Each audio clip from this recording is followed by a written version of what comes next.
शेर हैदराबाद की हकीकत क्या है। ये तीन चीजों पर बहुत बोलता है ना। एक तो ये सीए, शाहीन बाग है ना, प्रोटेस्ट करना हमारा हक है, हमारा अधिकार है, ये हमेशा उस पर बहुत बोलता है। एक ये अपलिफ्टमेंट ऑफ मुस्लिम्स पर बहुत बोलता है। आपने देखा होगा कि मुस्लिम्स का यहाँ बंगाल में न्याय नहीं हुआ, यूपी में न्याय नहीं हो रहा है, पूरे हिंदुस्तान का इसने मुसलमानों का ठेका ले रखा है। दो बात। और तीसरी बात आपने देखी होगी कि ये मस्जिद पर बहुत बोलता है। देखा होगा ना, once a mosque always a mosque. तो आज तीनों जगह पॉइंट दर पॉइंट मैं इसकी कलई खोल के आप लोग को दिखाता हूं। समझ रहे हो आप? समझ रहे हो? शुरू करते हैं सीए से और शाहीन बाग से। याद है इसको उत्तर प्रदेश का डायलॉग कि उत्तर प्रदेश की सड़कों पर शाहीन बाग बना देंगे, बाराबंकी में शाहीन बाग बनाओ, मैं खुद आऊंगा। क्यों नहीं बनेगा शाहीन बाग? शाहीन बाग तो हमारी खवातीनों की ताकत का एहसास है। याद है ना इसके सारे डायलॉग, इसके और इसकी टीम के। सुनो, जब शाहीन बाग सीए का बवाल चल रहा था, जिस जलसे में ये जाहिल आजम मौजूद था, गूगल करके देख लेना, जिस जलसे में ये जाहिल आजम मौजूद था, उसी जलसे में हैदराबाद के लिए हैदराबाद की एक महिला क्या बोल रही है, पहले सुनो। जिस तरह से अखिला बाजी ने अभी मुझसे पहले कहा था कि खवातीन अंधी, गूंगी, बहरी नहीं है, यकीनन उनमें हौसला है, उनमें अज़्म है, उनका ज़मीर अभी जिंदा है। और इसीलिए शाहीन बाग को देखते हुए वो भी यही चाहती है कि हैदराबाद में एक शाहीन बाग कायम हो। और हिंदुस्तान में हर रियासत से आज ये सवाल उठ रहा है कि हिंदुस्तान के कई रियासतों में शाहीन बाग कायम हो चुका है। खुद दिल्ली जैसे शहर में 12 शाहीन बाग कायम हो चुके हैं। तो सब जगह से सवाल ये उठाया जा रहा है कि हैदराबाद में अब तक शाहीन बाग क्यों कायम नहीं हुआ। और तो और अभी यहाँ पर आपने देखा कि किस तरह से हुसामुद्दीन साहब ने भी यहीं पर इसी स्टेज में हमसे सवाल कर रहे हैं कि खवातीन जो है क्यों शाहीन बाग कायम नहीं करते। तो मैं बता दूं आपको कि ऐसा नहीं है कि खवातीन ने हैदराबाद में कोशिश नहीं की। खवातीन ने बहुत कोशिश कर रहे हैं यहाँ पे शाहीन बाग कायम करने की। एक मर्तबा जो है टोली चौकी पे जो है कोशिश की गई, जहां पर 4 बजे रात तक जो है खवातीन धरना देते रहे, लेकिन वहां पर फिर पुलिस आकर जो है खवातीन को जुल्म बर्बरियत का शिकार बनाती है, उन्हें डिटेन करके उनके साथ बहुत बुरा सलूक करके उन्हें उठा के लेके जाती है। और दूसरी मर्तबा मुगलपुरे में भी खवातीन जब ये कोशिश करती हैं तो वहां पर भी पुलिस आके डिटेन करके लेके जाती है। और हुसामुद्दीन साहब कहते हैं कि आप आंखें निकालो। कैसे आंखें निकालेंगे साहब? सीधे सीधे जाकर हम ठहरते हैं तो हमारे मुंह से हम एक नारा नहीं निकालते, हमारे हाथ में झंडा भी नहीं होता, सिर्फ आके यहाँ क्यों ठहरे हैं, हमें उठा के लेके जाते हैं और कोई हमें बचाने के लिए नहीं आता है। सुन लिया, एक दिन की इसने सेटिंग करी कि एक बड़ी रैली मुझे सरकार निकालने दो, उसके बाद यहाँ परमानेंट कोई बवाल नहीं होने दूंगा, शाहीन बाग नहीं बनने दूंगा, जितना बवाल कराना है दिल्ली, लखनऊ, उत्तर प्रदेश, अलीगढ़, फलाना ढमाका जाके कराऊंगा, लेकिन यहाँ तुम्हारे लिए कुछ नहीं कराऊंगा। बस मेरे धंधे अच्छी तरह चलने दो, मेरे इंस्टीट्यूट अच्छी तरह चलने दो, मेरे परिवार को सिक्योरिटी फुल दे दो, हमारे यहाँ पर काम होने दो। हम यहाँ शाहीन बाग मुख्यमंत्री जी नहीं बनने देंगे। शाहीन बाग हम यूपी में बनवाएंगे, नोएडा में बनवाएंगे, अलीगढ़, दिल्ली, मेरठ में बनवाएंगे, लेकिन हैदराबाद में नहीं बनवाएंगे। तो एक ये देख लिया, ये मैं नहीं बोल रहा हूँ, ये इसी की टीम की एक महिला बोल रही है, उस जलसे में जाएंगे, खुद मौजूद था। पहली इसकी हकीकत शेर हैदराबाद की। दूसरा क्या था, ये मस्जिदों के लिए बहुत रोता है ना। अब जरा ये सुन लो, फिर बताता हूं क्या हुआ। बड़े अफसोस के साथ ये बात कहनी है कि केसीआर साहब जो मुसलमानों के हमदर्द बार बार ऐलान करते हैं, उन्होंने सबसे पहले अंबरपेट की मस्जिद को जो लोगों ने ढा दिया, उनके लोगों ने, उसके बाद उनके लोगों ने, चाहे वो होम मिनिस्टर हो या वक्फ बोर्ड हो, आने के बाद ऐलान किया कि हम मस्जिद जल्द से जल्द बनाएंगे। तकरीबन 1 साल 1.5 साल का ज़माना गुजर चुका है, लेकिन अब तक कोई कार्रवाई नहीं हुई। और उसके बाद आज जो है सेक्रेटेरिएट की 2 मस्जिदों को शहीद कर दिया गया।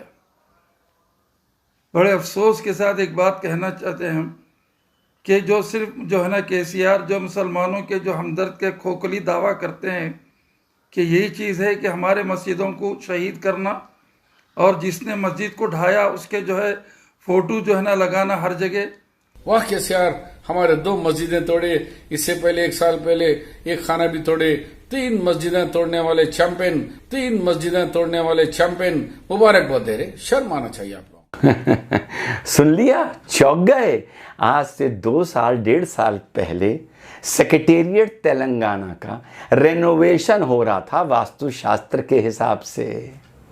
रात में रास्ते रोक के 2 मस्जिदें सेक्रेटेरिएट की गिरा दी गईं। सुन लिया ना, ये भी मैं नहीं बोल रहा हूं जो लोग बोल रहे हैं। उसके बाद सुनते हैं ये फड़फड़ाए और जाके मुख्यमंत्री से मिले तो एक 1500 स्क्वायर फीट की मस्जिद अलग जगह पर सेक्रेटेरिएट में बनाई गई है, जिसके लिए शायद 2 या 3 करोड़ रुपए उस गवर्नमेंट ने दिए थे।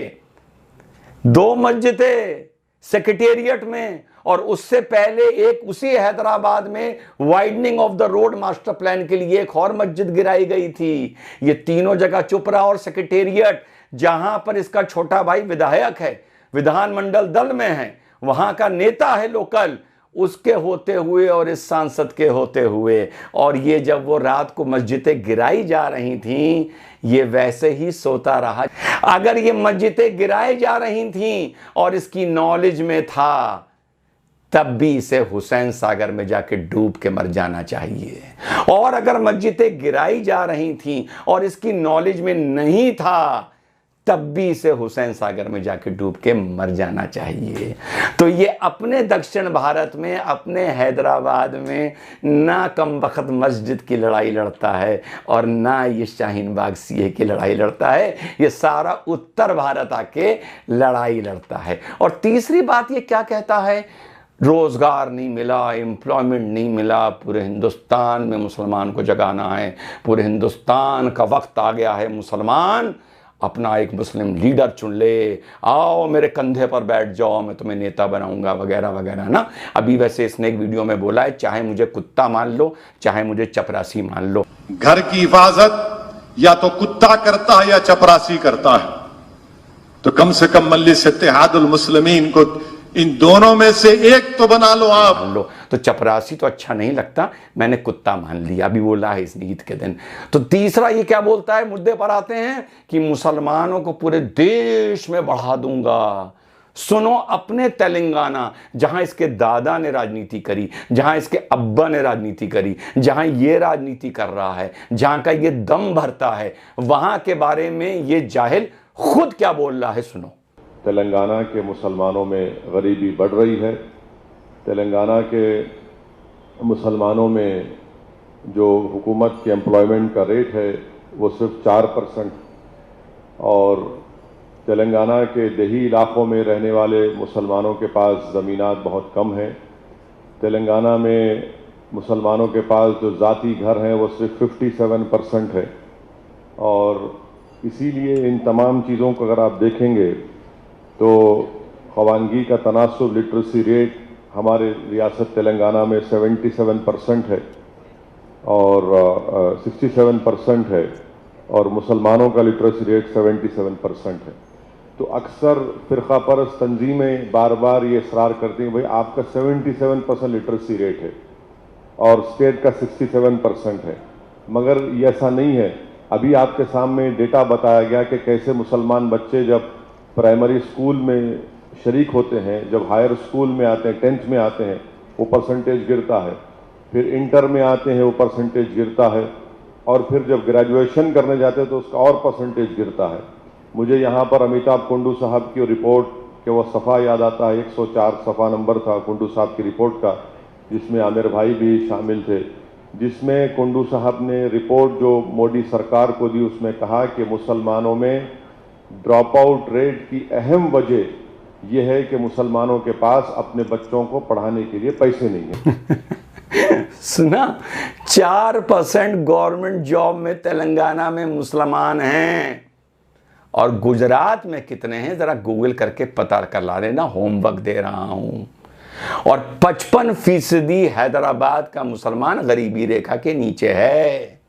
तो जो जाहिल शेर हैदराबाद, जो हैदराबाद और तेलंगाना के मुसलमानों के लिए कुछ ना कर सका, उन्हें 4% से 10% नहीं पहुंचा पाया सरकारी नौकरियों में, ये उत्तर प्रदेश आता है और दिल्ली आता है ये कहने के लिए कि मैं यहां तुम मुसलमानों का भला करूंगा। तो सिलसिलेवार तरीके से मस्जिद को लेके इसकी क्या औकात और क्या हकीकत है, शाहीन बाग और सीए को लेके इसकी क्या औकात और क्या हकीकत है, और मुसलमानों को अपने पैरों पे खड़ा करने और उनके लिए हक की लड़ाई लड़ने पूरे भारत में इसकी क्या हकीकत है, सिलसिलेवार तरीके से आपको दिखा दिया। तेलंगाना में जो ना मस्जिद की लड़ाई लड़ पा रहा है, ना सीए की लड़ाई लड़ पा रहा है, मुसलमानों की लड़ाई लड़ेगा। ढोंगी है, सिर्फ अपना व्यापार कर रहा है, करोड़पति से खरबपति हुआ जा रहा है, और तुम लोगों को इस्लाम के नाम पर और भाजपा और आरएसएस के डर के नाम पर तुम्हारा बेवकूफ़ बना रहा है। जय हिंद, वंदे मातरम, खुदा हाफिज। खत्म, bye bye, tata, goodbye, गया।